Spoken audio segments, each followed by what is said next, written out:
আসসালামু আলাইকুম বন্ধুরা, আমি বড় ভাই মাছ রাঁধবো। দেখুন চুলায় কড়াই বসেছি, কড়াইতে তেল হয়ে গেছে, দিয়ে দিলাম তেজপাতা, দারচিনি, দিয়ে দিলাম পেঁয়াজ।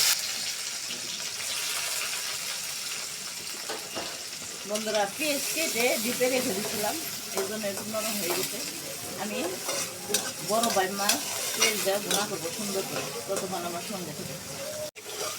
বন্ধুরা দেখুন পেঁয়াজটা আমি একটু নরম করে ভেজে নিচ্ছি। এখন আদা রসুনের পেস্ট দিয়ে দেবো।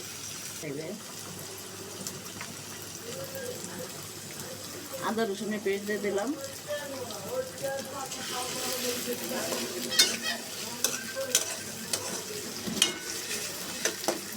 আমি এক এক করে মশলাগুলো অ্যাড করে দেবো, একটু ধনিয়া গুঁড়া।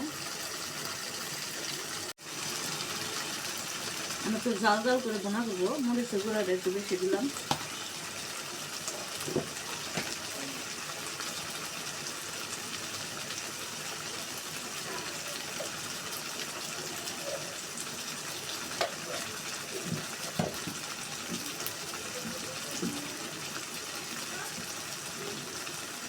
স্বাদ মতো লবণ।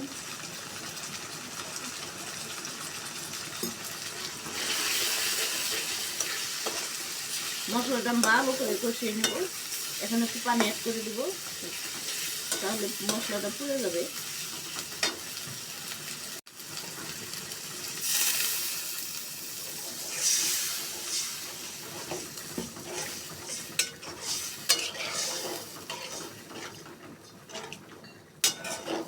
সুন্দর করে কষিয়ে নেব। বন্ধুরা দেখুন সুন্দর করে মশলাটা কষাই নিচ্ছি, মশলার কোনো গন্ধ নেই, দারুণ সুন্দর একটা সেন্ট বেরিয়েছে। আর এই যে দেখুন দেখুন কি একটা পিস। বন্ধুরা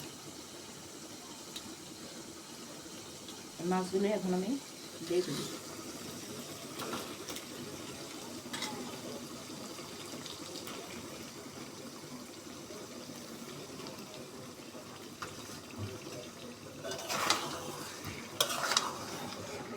বন্ধুরা একটা মাংস যেভাবে মশলা দেন, মাংস রান্নায় গরম মশলা, এলাচ, দারচিনি, ধনিয়ার গুঁড়া, আমি ওইভাবেই রান্না করতেছি। এভাবে বড় ভাই মাছ রান্না করে খেয়ে দেখবেন, গরুর মাংসের স্বাদকেও হার মানাবে। এখন আমি সুন্দর করে ডেকে রান্না করে নেব।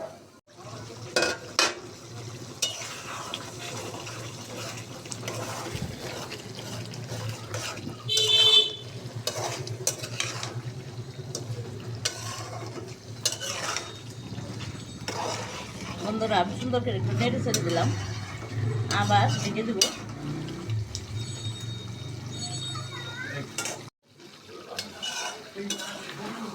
বন্ধুরা আমার রান্না কমপ্লিট, এখন নামিয়ে পরিবেশন করুন। এই দেখুন কত সুন্দর হয়েছে।